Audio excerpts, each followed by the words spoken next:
Thank you so much, Brandy.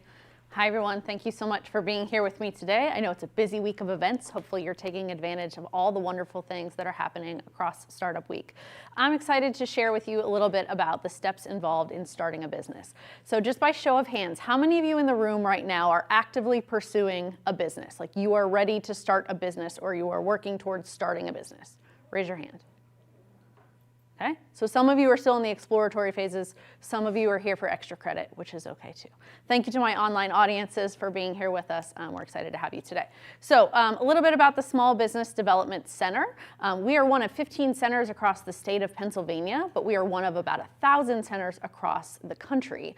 Small Business Development Centers are institutions that are sort of hosted in conjunction with mostly higher ed institutions, many of which are colleges or universities, and they're co-funded by the U.S. Small Business Administration, statewide economic development partners, and the host institution, and they allow us to do what we do free of charge. And the thing that we do is provide free and confidential consulting to early stage entrepreneurs, people who are exploring businesses, maybe like some of you, people who already have businesses, or maybe people who are looking to transition away from owning a business. So we help people at all stages of the business life cycle, and we hope that if you do pursue your business idea, you come back to us.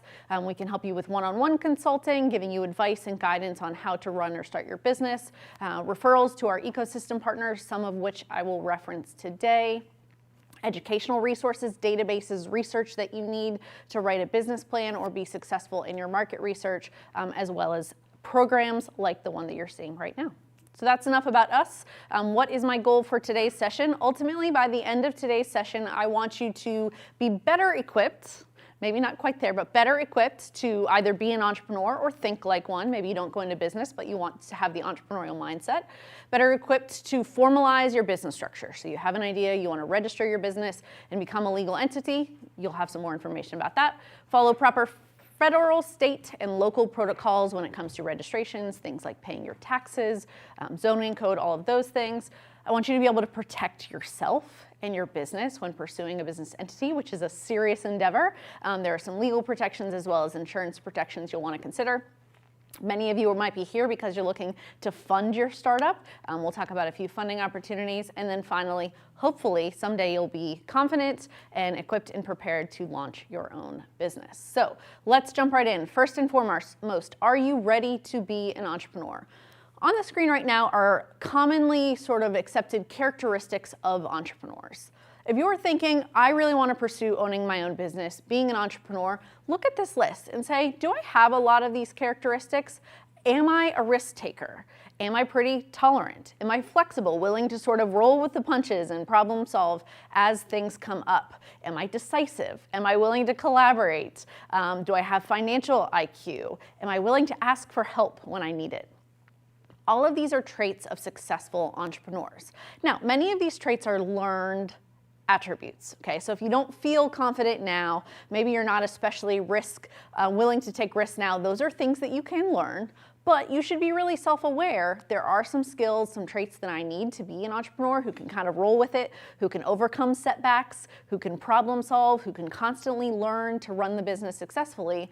And if you're feeling like there's a lot of areas of deficiency for me when it comes to this list, that's when you're thinking about how can I pull in collaborators, partners, coaches who can help me supplement my current skill set in a way that will allow me to be more successful when I run my own business. So please don't look at this list and say, oh, I don't have all of those skills. That means I can't be an entrepreneur. That's not what I mean. But these are things that you want to keep in mind. So if you feel pretty ready, okay, I'm an entrepreneur, or I think like an entrepreneur, which means I see an opportunity, I'm willing to sort of solve problems, I want to solve those problems for customers, maybe you're looking to monetize those solutions or problems that you're coming up with, it's now time to really think about your idea. And lots of people have great ideas. Not lots of people have great businesses that come out of those ideas. So there needs to be some strategy that goes behind the product, the service, or the idea that you're looking to monetize. So we're going to talk about 3 phases of developing out an idea. The first is really identifying your target customer for the product or service. Next is evaluating your competition. And finally is articulating what we call your unique value proposition, the thing that sets you apart from your other competitors in the space. So let's talk about phase 1 and really looking at your target customer. See this group of people on the screen? I promise you they are not all your customer, okay? This is what I hear from business owners all the time. I say, who's your target customer? And they say, well, anyone could buy my product or service. Anyone could use this. It would be helpful to anyone. That might be your understanding of the product or service, but even if everyone hypothetically could benefit from your product or service, not everyone is going to buy your product or service. So it's about thinking about who is my product really tailored toward, who is most apt to buy my product, and then how can I develop the product and make sure that it's solving that person, that target demographics needs. So when I talk about customer, your customer really depends on the type of business that you are. If you're a B2C business, that means you are a business that's selling to a consumer. Your customer is, generally speaking, the customer, the person who makes the purchase for themselves, or the end user. And what that means is maybe someone bought the product for them, but your actual customer is the person who's using the product. If you're a B2C business, that means you are selling a product or service to other corporations, you might be marketing or developing your product for some of these other groups. The person who's actually making the financial decision to purchase that item to sell within their business. The person who signs the check. It might be the person who's making the decision, who's advocating, I'm the person within our company who's making the decision about which model we're gonna go with. You're marketing to that person. Or you might be marketing to the beneficiary, who maybe it's the customers of that business, and you're really thinking about what does that customer, whichever category they fall into, what problem does that person have? What needs do they have? And is my product or service truly meeting the needs that they have? Not the needs I think they have, not the needs I personally have, but what problems do they actually have? Once you've identified and sort of narrowed down, okay, it's not everyone, right? It's a smaller subset of people. I'm gonna give you an example. Say you're a wedding photographer. I think this is a concept that many of you know. Let's go with a graduation photographer. Let's go with that instead. That might make sense in a college town. So you're a photographer who takes graduation photos. So while you could take photos of anyone, right, you're taking photos of college students, okay? Of those college students, you're taking photos, generally speaking, of seniors. Of senior college students, you're taking photos within a certain geographic area. Maybe you work in State College, so you take photos for Penn State and for Lock Haven University. Okay? From there, you probably have a specific price point that you're selling your photography services at. That's gonna narrow your audience down to who is actually able to purchase your product. And then finally, you probably have a unique style. So who's apt to pay for your photography services over another graduation photographer who's maybe at a similar price point. So that's really how you narrow down your target customer. And how do you think about your customer? Your customer is someone who experiences the problem that you're trying to solve. Okay, so in this instance, a college student whose mom wants them to take graduation photos, or maybe they want graduation photos. That's the problem that they have. So they have that problem. Next, it's someone who's aware they have that problem. This is really interesting, and I see a lot of businesses sort of misstep when it comes to this, because they say, well, I know a bunch of people have this problem. But if they're not aware that it's a problem, they're just going about their life, living as it is right now. They don't really care about solving that problem because it's not enough of an inconvenience for them to do something about. They're probably not gonna suddenly buy your product. So there's lots of college seniors out there who are graduating. But if no one's saying you should take graduation photos, I never took graduation photos, I don't know I have the problem of needing a photographer or wanting a photographer. Okay, so has the problem, is aware they have the problem. Next is actively seeking a solution for the problem. Because if they're not seeking a solution for the problem, they're not going out there and looking for a product, a service, you're probably not going to suddenly convince them that they need this thing. Okay? Now, that's not always the case. There are lots of people who come up with truly innovative products or services and someone hears them and says, oh wow, I definitely need that thing, that would make my life better. That's generally the product of really good marketing. But it's someone who has the problem, is aware of it, is seeking a solution to the problem, and has the money to be able to pay for that thing. Okay, because even if they want it, you don't have to convince them it's a good idea. They want it, they love it, they need it. If it's not in their price point, they're not able to buy it. So that's narrowing down your customer. And one more level, it's the people you can reach. Because you can't reach every single person in your demographic. It's who do you have access to. That's geographic location. It could be based on where you're able to market. It could be based on your budget and how widely you're able to market. But thinking, who can I realistically sell to based on my access? Once you have all that information, you're thinking about, okay, whose problem am I trying to solve? You're going to think about, what do you know about those people? There's this concept of a customer persona, which if any of you are in marketing, you've probably heard that term before, but it's developing this sort of character that represents your target customer. It's kind of like an avatar or a cartoon of your ideal customer, and you're going to think about, what is this person's wants, needs, or problems to be solved? What are their pain points that they're experiencing right now when it comes to solving that problem?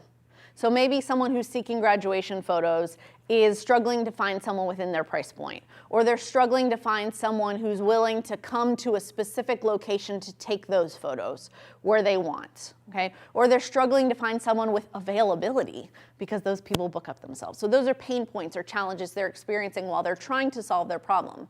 What are their common attitudes? What might we say is generally true of a college senior who is looking for college photos? Maybe they care about what they look like. Maybe they have parents who care about them because they want them to take photos. Maybe they care about capturing memories. If that's something that's really important, great, now I know how to market my product or service to that person. Communication channels. Where are you going to market to them?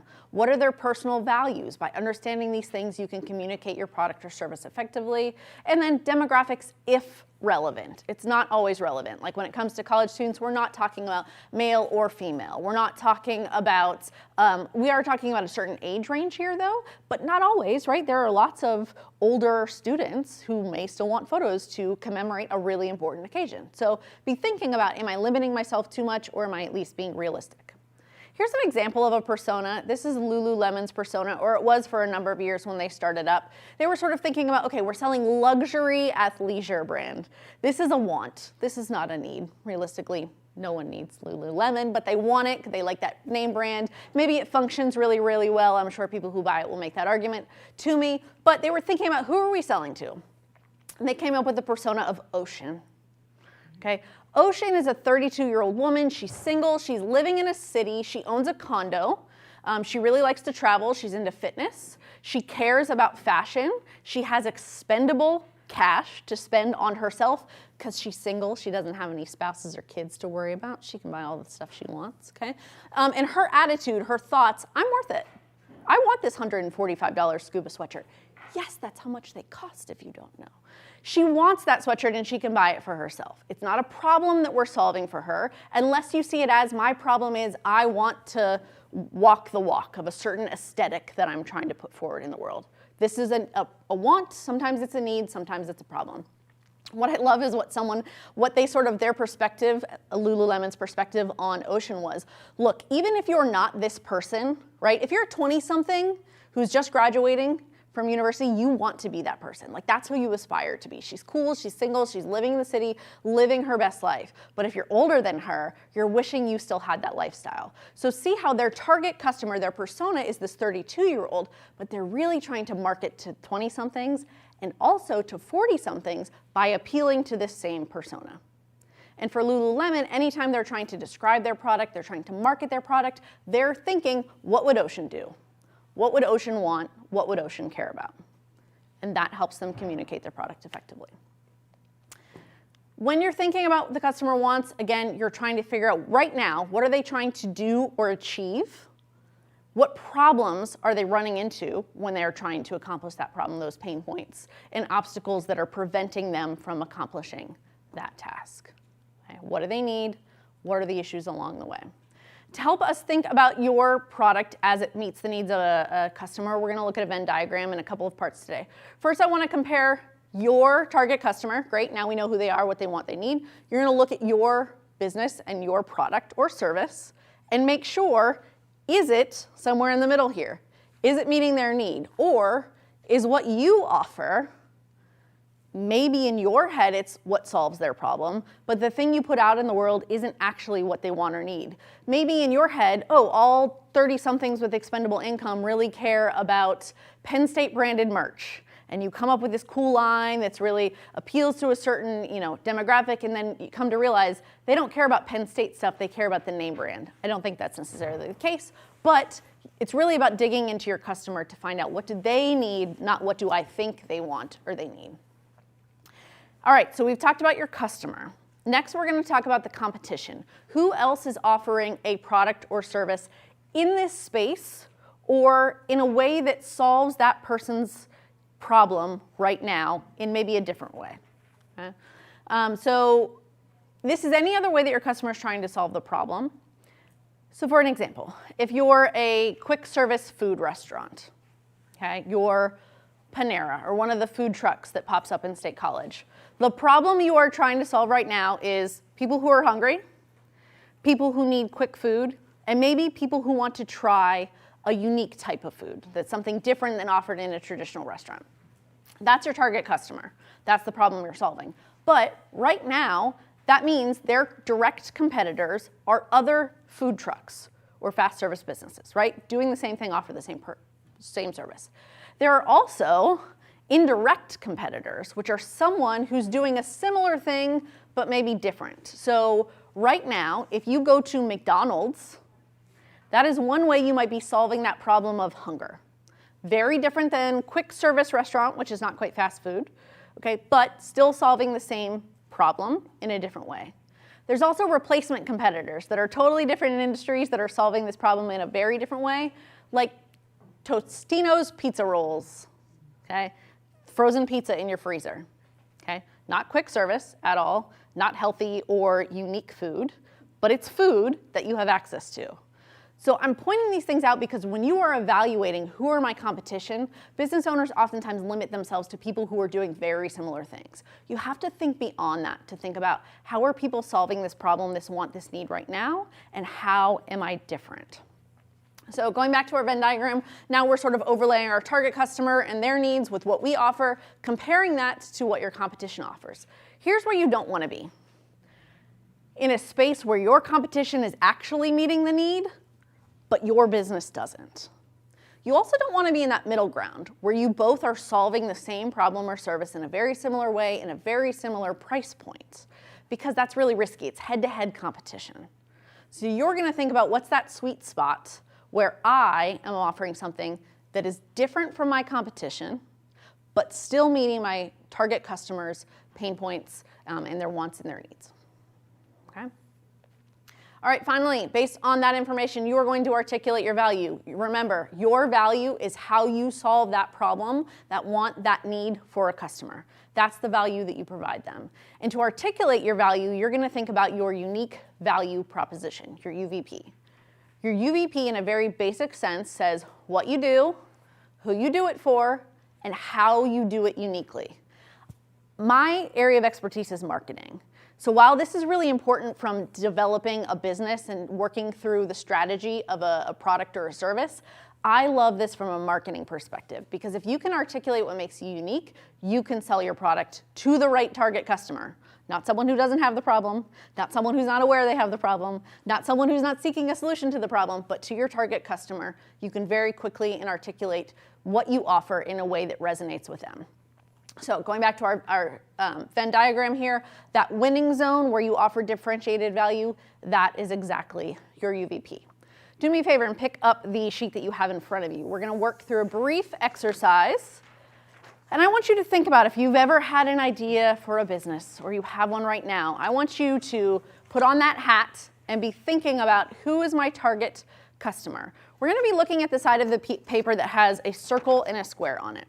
This is called the value proposition canvas because we're talking about our unique value proposition. Fun fact about the value proposition canvas, we're going to start on the right and we're going to work left in a reason that has never made any sense to me. We're going to work backwards. That's how this tool from Strategyzer is designed to function. So on the right side of the canvas right now, you see 3 components for your customer. So here's your customer. We're going to start with your customer. And at the top, you'll notice there's a line for your customer segment. You want to replicate this exercise for each customer segment. Okay, so maybe you're a lifestyle photographer who does graduation photos and does wedding photos and does newborn photos. You're going to replicate this exercise for each one of those audience, new parents, brides, graduating seniors, because all of their needs are slightly different. And when thinking about each of those target demographics, you're going to identify what is the job that needs to be done, the problem, the want, or the need that they have. Then you're going to identify what are those pain points, the challenges that they run into right now when trying to solve the problem. Okay? Maybe the product doesn't exactly meet their needs, maybe it's expensive, maybe it's inaccessible. But what are the challenges? Why can't they solve that problem in the ideal way right now? And then you want to think about what are the things that why did they buy one product over another? What are sort of the unique things about it? Again, maybe it's accessibility, maybe it's something really cool and unique. But what sets a product apart that is a gain for them? Sort of a win. It's not just solving the problem, but it's going above and beyond in some ways. That's the right side of the canvas. Then we're going to move over to the left side of the canvas where you're going to think about your product. And in a general sense, what is the product or service that you offer? You're going to directly answer the pains and say, how do I solve those pain points for my customers? And then when it comes to gains, these might be you saying how you do the unique things that you know people want, but oftentimes it's going to be added value on top of what people aren't even expecting because they've never seen it before or they don't know that it's a value. So very quickly, I'm going to give you an example. You may have heard of tools or online websites like Nuuly or Rent the Runway. They're places where you can rent clothing. So if you are a woman of a certain age, hint, it's after you graduate college, you're going to find all your friends get married and they all do it in the same year, and you're going to have to buy a million different tuxedos or nice shirts or dresses that you have to buy. It's expensive when they all get married at the same time. So your problem that you have is you need a nice article of clothing for a wedding specifically, and you're struggling because they're expensive, and if you're a girl, you don't like to wear the same outfit twice, so you have to buy all new things. It's a whole thing. Okay, so that's our customer segment, people who want formal attire, the problem that needs to be solved, they need access to it, and they need it to be at a price point that they can meet. So their pains right now are that price point. It's really, really challenging to afford all those dresses. What would be really nice is if they could have access to a variety of options at the price point. So it's not just about meeting the price point, but it's about, I'm a very short person. Okay, shopping for dresses is really, really hard for me. So if I had a selection to choose from and try on and see, that would be really helpful. So a site like Rent the Runway, right? How are they relieving that pain? Well, you can rent that same thing that you would buy in store and only wear one time. You can rent it for 1/10 the price. What are the value adds or the gains that we are providing for our customer? Not only do we offer a ton of variety of dresses, but you can look at them online. We will send you 2 of the same size. So if you're a shirt person and you're not sure which size, you can try them both on, and there's no return shipping. So you're like, oh man, like not only is it in my price point, but there are some cool differentiated factors, and obviously the products themselves, it's an online dress service. Okay?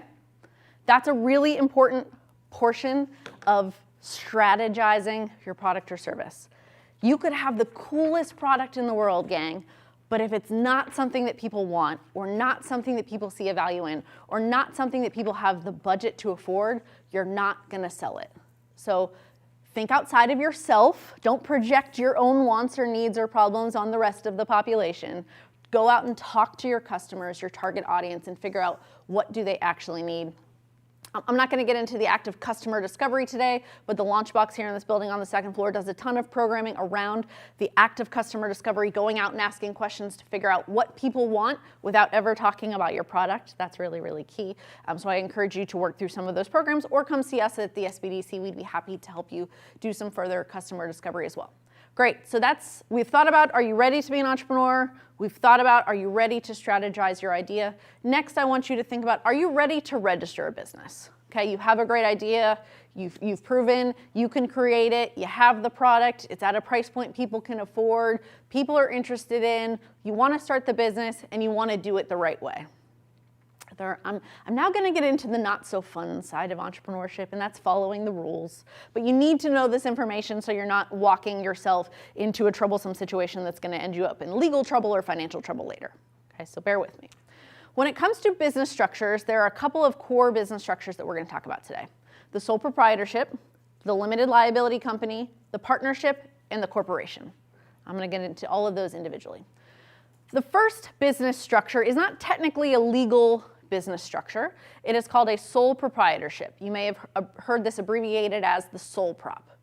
This is the most common business structure when people are just starting out. Solopreneurs who are maybe doing this as a side hustle or who are just selling their business or selling on Etsy, they're oftentimes a sole proprietor. It's really, really simple to start. In fact, you could be a sole proprietor in about an hour. You go online and you register for a federal employer identification number, an EIN. It's basically a social security number for your business. And that ties sort of your business income to the business. And that's it. You go online to the IRS, you register for your EIN, great, you're a sole proprietorship. It's great for a single member person who's operating, and it's a great structure for a lot of people because it's so accessible and you can easily transition to an LLC down the line when you're ready. Now, some drawbacks of a sole proprietorship. You as the individual are the business. Sole proprietor, you as the sole person are the business. There is no separation from you and the business. You are the business. What that means, your business cannot operate under any name except for your own name. First and last name. That's your business. Unless you file for what's known as a fictitious name. A fictitious name is a registration that you file with the state of Pennsylvania. You pay them if you live in Pennsylvania and that's where you're registering your business. These are Pennsylvania rules. You pay $70 and you let the government know, hey, I will be doing business as Elizabeth's marketing agency.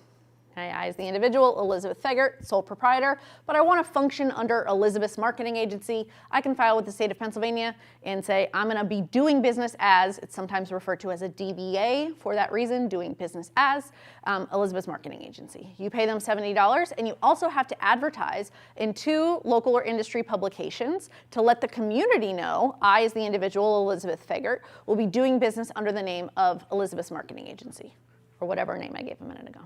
Okay. So those 2 advertisements, let's call them like $40 out the door, $40 plus your $75. That's the cost of filing for a DBA. All right. A note about the DBA, once you file for that fictitious name, you do not own that business name. You have no ownership rights to that name. Someone could come in tomorrow and file a business name, a legal business structure under that name, and there's nothing you could do about it. You could still operate under that DBA or that fictitious name. It's technically what it's called. People refer to it as the DBA, but anyone else, you don't own it. Now, let's talk about the limited liability company, which at this point is one that we at the SBDC recommend that a lot of business owners pursue. If you're at the entrepreneur stage, right, you're still exploring, you're not necessarily need this yet, but we recommend the LLC for a couple of reasons. It separates you as the individual from the business itself, okay, which is a good thing from a liability perspective. So limited liability. That means by separating you from the business, if the business were to be sued, okay, if you're a wedding photographer, you go out on site, you tell someone, go walk over that bridge over there, and they trip and they fall and they break their ankle and they sue you as a photographer, which is a thing that could happen, that person can now only sue the business. They can come after the business's assets, not your personal assets, okay? What's in your bank account, your car, your home, any of those things. That's the separation of you from the business. Now, notice it's called limited liability. It's not full liability protection. There are things you could still do really, really wrong and be personally held liable, but it is a base level of liability protection between you and the business. To register an LLC in the state of Pennsylvania, you file online, and it's a $125 filing fee. As a part of that filing fee, you register for a business name. Now, you have ownership rights of the business name. It's yours. No one else can come in and operate under that same name. You have to double check that someone doesn't already have it, okay? But once you register the business and that entity, it now exists. It's separate from you as the business. You have the name. Matt. At what step should you get the LLC? Like you have your customer, right? You have your audience. At what exact point? And also when you get it, let's say you made a transaction before getting it, could they sue you prior to getting the LLC? Technically, yes. They can sue you at any time. As a sole proprietor, there are things you can still do to protect yourself from a lawsuit.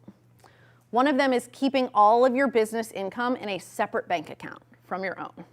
It's keeping really detailed financial records of every single purchase you've made as a business, every single piece of revenue that has come into the business, records, your tax records, right? All of that documentation helps if you go to a court and you say, hey, look, I'm a sole proprietor, but I've been following all the rules. I've been acting as a business. I filed for my DBA. I did my advertising. That's one thing that could get you in trouble. If you never advertise and then you get sued, they're like, well, you didn't follow the rules. You weren't really acting like a business. You were acting as an individual, so now we sue you as the individual.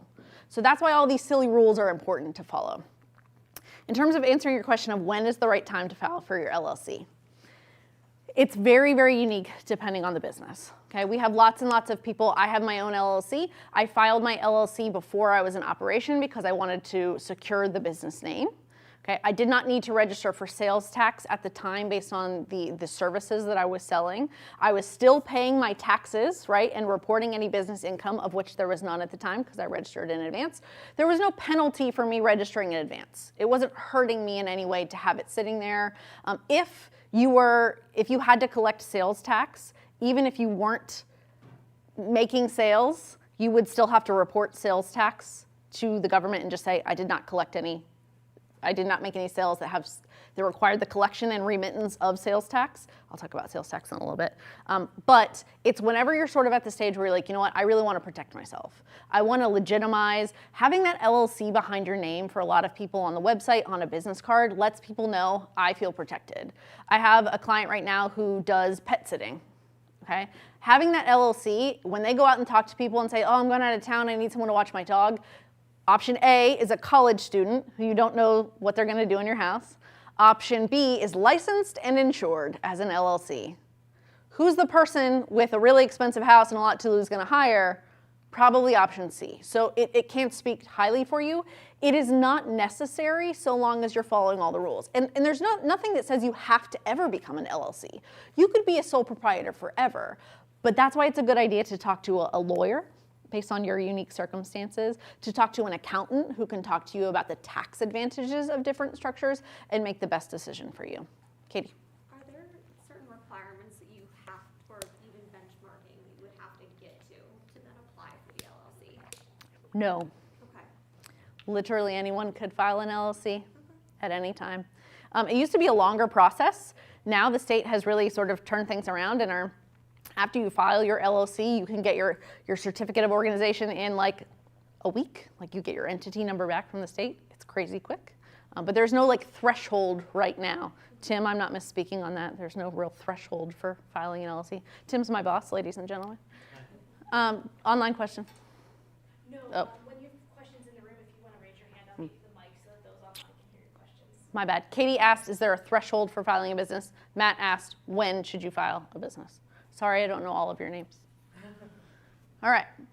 A note about an LLC, you can elect to be taxed as an S Corp, which is advantageous when you start making a lot of money and start taking a salary as a business owner. It's a taxation benefit. Okay. These are all very complicated things. When you're making your own decision, talk to us, talk to a lawyer. I'm going to tell you about a free law clinic, but these are just factors to consider for now. Entering into a partnership.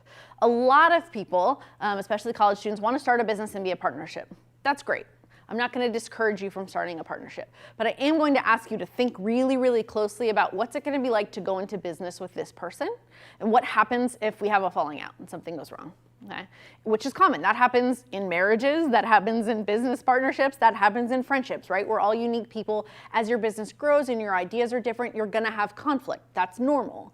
So it's really important that you have some structures in place, things like really ironclad contracts, agreements of who's paying for what's your ownership rights of the business. That dictates how much you're paying of the business's taxes. If something were to happen to one of you and you were to leave the business, right? If something really unfortunate were to happen to you and you were to pass away, who then owns the business? Can the remaining owner sell the business? Are they stuck as is? Can you as the co-owner just turn over your half of the business to someone else? These are all things that you really need to have agreed upon in advance so that, again, you're protecting yourself should something go wrong. I'm a worst case scenario planner. Okay, it doesn't make me the most optimistic person, but it's good for protecting yourself from a business perspective. So always think through what could happen and consider those things when making your decision. The final type of business structure I'm going to talk about is a corporation. These are often larger companies. Once you have a corporation, you're going to have an elected board of directors who are highly involved in making decisions. You're sort of giving up some decision-making abilities once you're a corporation. They're costly to form. They're highly regulated. There's a lot of paperwork involved.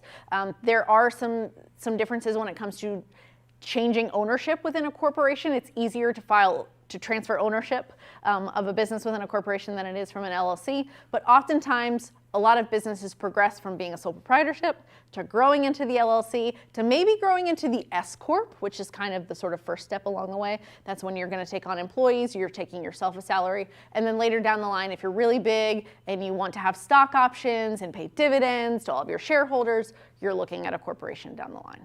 Again, talk to a lawyer. There are 2 law clinics that are located here within this building. One is the Entrepreneur Assistance Clinic. They're on the 2nd floor. They help entrepreneurs like yourselves register your LLC with the state of Pennsylvania. Okay? You go online, you walk through the process. They will actually provide you with a document that you need to have. It's called a signature authority document. They provide it to you. They tell you, click here, click here, click here, click here, submit.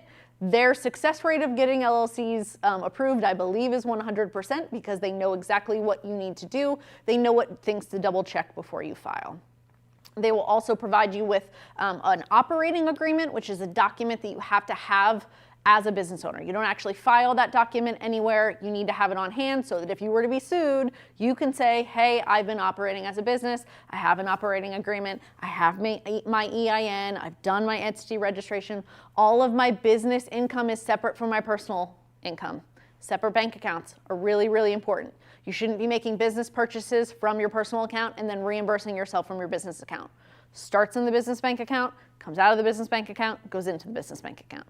As an LLC, you will take your owner's draw, what you want to pay yourself. It's not technically a salary. You're not technically an employee. You're the owner. That's very easy to transfer from the business bank account into the personal bank account, but keep those finances separate. You also have to have meeting minutes once a year as a single member LLC. It's a funny process, but this is why you talk to a lawyer or a business consultant who can help you make sure you're navigating these things appropriately. So they'll help you with a couple of other things as well. The IP clinic, the intellectual property clinic. If you are interested in filing a patent or a trademark, they are great to talk to. I am not a patent lawyer, so I'm not going to weigh in on that. They know all the specifics there. But if you truly have a proprietary idea, something that's novel and new, never been done before, and you're interested in filing a patent, definitely walk through that with them. Get some advice on when is the right time to file that patent if you're a good candidate, and they will help you with that process. All right, moving on for the sake of time. So when it comes to business structures, we talked about the sole prop and the LLC. Those are the most common to start with. There are a couple of additional structures, nonprofit structures. We, unfortunately, based on our funding, do not serve nonprofit clients. But if you're looking for someone to help you with that, we'd be glad to make that referral. There's also the limited liability partnership, which is a partnership which functions like a sole proprietor, but it's a partnership that functions more like an LLC. And a note, there's liability associated with any of these businesses. There's no absolute liability protection for any of these business structures. That's why it's good to follow all of the rules, get a lawyer, get a good accountant. All right, you're ready to be an entrepreneur. You have an idea. You've decided you want to file your business. Now you need to be legitimate. A lot of people are like, great, I filed my LLC. I am a business, done. Nope. There's a lot more beyond that, okay? You need to make sure that you are filing different registrations. So as a part of the sole proprietorship process, the LLC process, you will register for your federal employer identification number. Again, this is sort of like a social security number for your business. You do that online. If you work with a law clinic, they'll help you go through that process with the LLC. Or if you need help as a sole proprietor, they will help you with that as well. They'll help you evaluate business structures. In the state of Pennsylvania, there's a newer system that's called MyPath. That's where you go to register. You'll actually file your business registration there. But if you are selling a product or a service that is taxable, you will also register for sales tax, hotel tax, occupancy tax. There's different taxes if you're selling cigarettes, vehicle stuff. So again, it depends on the structure of your business, the type of business, the taxes that you are responsible for. MyPath is where you will file those state registrations. And then when it comes to local taxes, it's really about contacting your local municipality, whatever township you live in, contacting the municipality, say, hey, here's my business idea, here's where I'll be operating the business, in a home or in a physical location, here's exactly how I'll be operating, here's when people will be coming into my business, here's how I'm selling. Are there any additional required licenses and registrations that I need to have? There are some licenses specific to different industries. So for example, if you want to board dogs at your house, there's a specific statewide license for that. Hairstylists have licenses. So again, checking with the Department of State, making sure you're following all the rules. If you get to a stage where you want to hire an employee, there are some additional registrations and things you need to do, like getting workers' compensation insurance. You can do that through the state or some other agencies. You also have to follow labor laws, unemployment compensation laws, OSHA laws, and you can work with the Department of Labor and Industry on all of those things. That's kind of a down the road thing, hiring. But when it comes to hiring, just a couple quick notes I want to make. I see young people all the time start businesses and say, I'm going to hire a friend. I'm going to hire them as a 1099, an independent contractor, which means I want to hire someone to do some work, but I don't want to pay them like an employee. There are some specific rules about who can be an independent contractor and who can be an employee. At a very basic sense, if you are telling that person what to do, you are telling them in a general sense of how to do it, you are giving them the tools to do that thing, and you're sort of dictating like when they work, like when they show up to work and things of that nature, they're an employee, not an independent contractor. Okay, so if I give you the example of a marketing agency earlier, if I wanted to hire Katie, she's really good at social media. If I needed some help managing all of my client caseloads, I want to hire Katie to manage some social media for my clients. If she's handling the relationship with the clients, I don't engage with them. She's working her own hours. She's managing social media in the way that she wants to do it, and she's providing the tools to manage their social media. Great, she's an independent contractor. But say I hire Katie to do work on a client where I'm dictating the project and I say, hey, you're working every day from 9 to 12. You're going to use my subscription to Adobe. Thanks, Penn State, for taking that away from us. You're going to go about social media management in this particular way. Now she's an employee. There are penalties for misclassifying employees. So again, talk to a lawyer, make sure you're doing that appropriately. When you're hiring employees, make sure you have a good job description. Make sure that you're following protocol when it comes to actually interviewing people and that you're hiring people appropriately, because you open yourself up to discrimination lawsuits if you don't have job descriptions and you're not following protocols appropriately. You also want to have an employee handbook on file, which is, again, to sort of help your employees understand what are the expectations, so that if you get into a situation where there's a disciplinary issue, your buddy who you hired to be your friend is slacking on the job and you have to have a conversation, there are some protocols in place and some documentation where you can say, look, these are the stated expectations, these were your requirements in your job description, you're not meeting those expectations, I'm now going to terminate you, and if you follow all the rules, that helps protect you if he were to sue you. All right, when it comes to taxes, there are lots of taxes you have to pay. As a business owner, unfortunately, you're going to turn about 30% of your earnings after deductible expenses back over to the government, which is a bummer, but there's things like your federal income tax. So as an LLC and a sole proprietorship, I failed to mention this earlier, these are two entities known as pass-through entities. What that means is, as a business, your earnings as the owner pass through the business onto you as the individual, and only you file federal income taxes. You're not filing as an individual and filing as a business. You are filing your personal income taxes, and you're reporting your business income through a document that's called a Schedule C if you're the single owner. Work with an accountant, especially the first year. Okay. So at that point, you're going to be paying self-employment tax because you are your own boss. Sales tax in the state of Pennsylvania, if you're selling a product or a service that is sales taxable, there's a whole list of them. You have to collect sales tax in a purchase. So I sell something for $100. I charge the client $106, 6% sales tax in the state of Pennsylvania. I set aside that $6 somewhere else. And then every quarter, for the most part, it depends on your income. There's some rules on when you pay sales tax. You're going to go log into the MyPath system and give that money to the state of Pennsylvania. So you're kind of, as the business owner, a temporary bank account to give the government taxes. Tax deductions, make sure that anytime you're traveling for your business, not to and from work, you can't claim mileage deductions on that, but your personal cell phone bill. If you can do the math and say, I'm using my personal cell phone 25% of the time for my business, you can deduct 25% of your personal cell phone bill as a business expense. Same for home office expense. If it's a designated office, can't be a bedroom and a home office at the same time. Designated home office, same for internet. Question? Due to mileage, can't Amazon and like Walmart, if they're transporting large amounts, can't they write that off their taxes?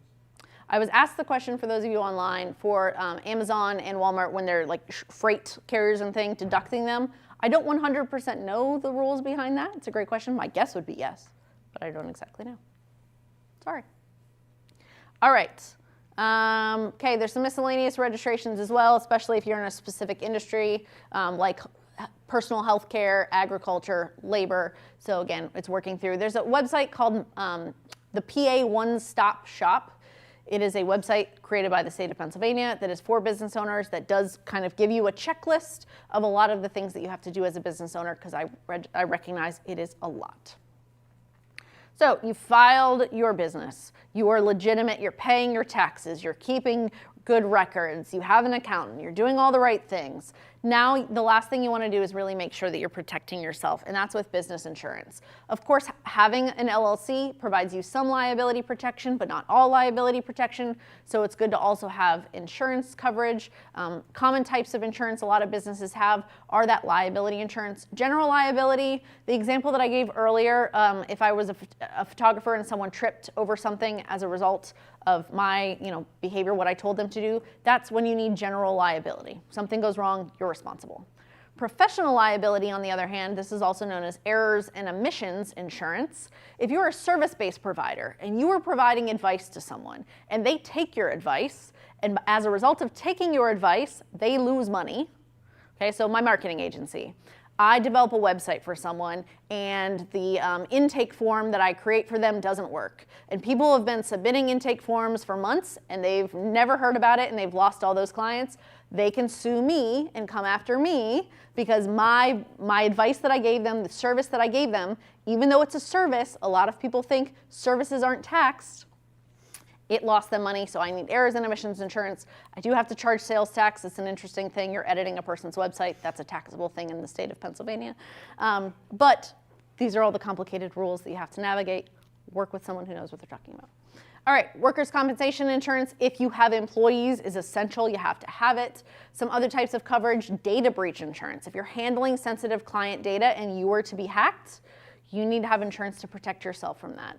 Commercial vehicle, if you own a vehicle for your business. Industry-specific insurances and things, again, depends on your industry. I work with a lot of therapists, so mental health counselors. There's industry-specific insurance. So who you go through sort of depends on some of those things. Matt? I was a beauty student, by the way, so I'm asking for the data breach insurance specifically. What is classified as sensitive information? Because I know about like personal and sensitive information such as social security, first name, last name, address, but what is considered in that specific insurance? I have a very quick answer. I do not know. We tell people all the time, we're not for things. I'm not a banker, can't lend you money. I'm not an accountant, I can't do your taxes. I'm not an insurance agent, so I can't tell you exactly what insurance you need or exactly what they look like, and I'm not a lawyer. So I am always going to defer clients to people who are certified and licensed in those areas, because I don't want to give you bad advice that if you listen to me, you end up in a bad situation. So I wish I knew more. Unfortunately, I don't. So who should you consult? A licensed insurance agent or agency. We encourage you to get quotes from multiple agencies because the cost can vary widely. A former colleague of mine had a business, and at one insurance agency, he was given a premium of $1,700 a year, and at another, it was $3,400 a year. Through my business, when I was getting insurance, someone told me, you just need professional liability insurance, and other people told me, no, you really need professional liability, which is true. I went with the people who knew what they were talking about, even though it meant I had to pay more money because that was the coverage that I actually needed. So get multiple quotes and talk to people who have experience insuring your industry specifically. Ask them, hey, have you ever insured someone like this? If they say yes, they're probably better prepared to help you. So be upfront, be honest, give them all the information. They can give you the best guidance possible. One of the final things I want to talk about here is paying for your business, funding your business. When you start up a business, you often need to have some startup capital. Startup capital is the money that you need to get started, right? to pay for your business registration, to pay for a business website, to invest in the product itself and actually create it. There's all those things. But startup costs can also include working capital, which is making sure you have enough money in the bank so that in those first months, maybe year plus, you're selling and you're not making enough to cover your expenses. You have enough money in the bank that you can keep producing the product, you can keep paying employees if you have them. It's a nice cushion. So that's why it's a really good idea to work with an advisor to develop financial projections, to understand what are my expenses going to be, how much money is going to be coming in, what sort of cushion do I need to have to make sure that I can stay in operation, because it's really common to not turn a profit right away. Okay, so you just have to know that that's coming, and by working through the act of financial projections, you can help set yourself up for financial success so you're not going into debt before you even get started. How do you actually go about getting that money? Great, now you know how much money you need to get this thing off the ground. There are a number of ways you can fund your business. One, yourself. My business, very low overhead costs. I paid for it myself. Okay? Two, you can ask your friends and family. Maybe you are independently wealthy. Congratulations, and your parents can pay for it. Or you have friends who are willing to sort of foot the bill or give you a loan up front. That's definitely one option. You could initiate a crowdfunding campaign. In fact, in approximately 40 minutes, I'm going to be sitting on a panel here where we're going to talk about funding options for your business. So stick around if you're curious and want to learn more. I promise I'll give you a QR code at the end that shows you how to register for that one. You can join a startup or an incubator group. Programs here at the Launchbox. You can earn up to, I think, $30,000. Now, how much for summer founders? $15,000 if you go through their programs to start your business. Okay, so be thinking about what are the local opportunities. Small business grants, they're not as common as you think. There are small business options, grant options that are out there. There are some local options, there are some statewide options, there are some federal options. They're super competitive, okay? They do exist, it's really just sort of about checking on a regular basis. I just wanted to add one more thing. Under the number 4, join a startup incubator group. So there's a professional side and there's also a student side. So I run the entrepreneurship club. Matt, is this a shameless plug in my presentation? Maybe. Maybe. But we're offering funding together. I think united we're stronger. So on the student side, we're going to support you. We had the Happy Valley Venture Capital pitch yesterday for $10,000 in equity. We also have competitions. I'm doing one $5,000 April 11th, and I'm still taking applications. But pass it back on to you. No, that's really important. Living in this community, and it's not just for students. There's so many programs. The Launchbox programs are open to community entrepreneurs. We live in such a cool ecosystem with so many resource providers, the SBDC, Ben Franklin, the Launchbox.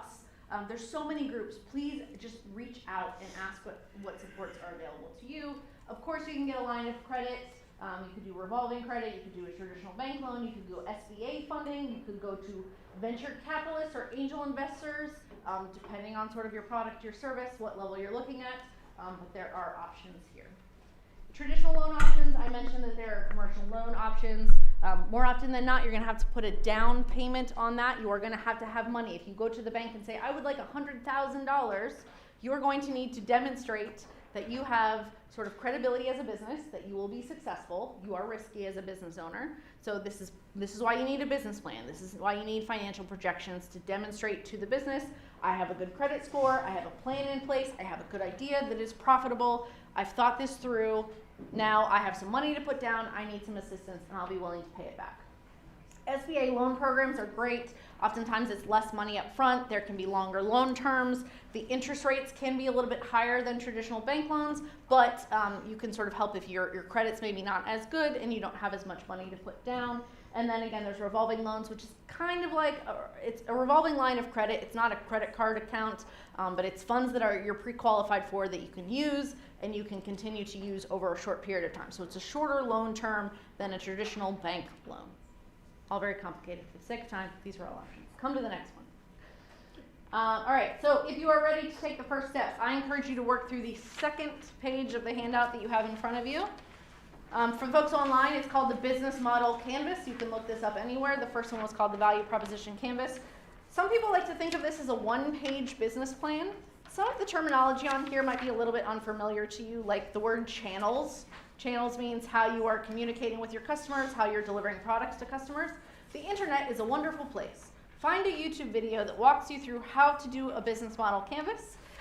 Work with the Happy Valley Launchbox, work with the Small Business Development Center. This is a great way just to kind of map out a strategic plan for your business. before you're ready to write a full-on business plan. So I mentioned earlier the 4 things that I'm not. We encourage you to secure all 4 of these people to really help protect your business and to help set you up for success. I said earlier that good entrepreneurs know when to ask for help. No one is prepared to run a business fully by themselves. It's about knowing when you need to ask for help or when you're dealing with an area that's maybe not your area of strength. These are important people to have on your team. We call it the Bail team for a reason. Definitely seek them out, get their guidance, get their advice. The law clinic downstairs is free for community entrepreneurs and Penn State entrepreneurs. Check them out. If you're joining us online, it's available to entrepreneurs across the state of Pennsylvania, not just here in Happy Valley. Final thoughts, do's and don'ts. Have a plan and get a good team in place who will help you be successful. We at the SBDC would love to be a part of that plan. We have a free confidential business consulting, can gladly talk you through the idea process, the startup process, the registration process, the funding process, the growth stage, the hiring, all that stuff. We're here to support you. If you don't live in this community, there are SBDCs across the state of Pennsylvania who do serve your area. Do not jump into starting a business unless you've really thought this all through. It's risky. That doesn't mean the rewards aren't great, but a lot of businesses don't succeed. So by working with that team, by having a plan in place, it really increases your chances of success. If you want to join the event in now 30 minutes exactly, we'll be just across the hall. Yes? This room. I lied. We'll be right here. You don't have to go far. For those of you who are online, there's a virtual component to that as well. Please join us. I told you earlier my area of specialties. Here's my shameless plug. For my 10-part digital marketing series, I really appreciate Matt. I was just giving him a hard time earlier.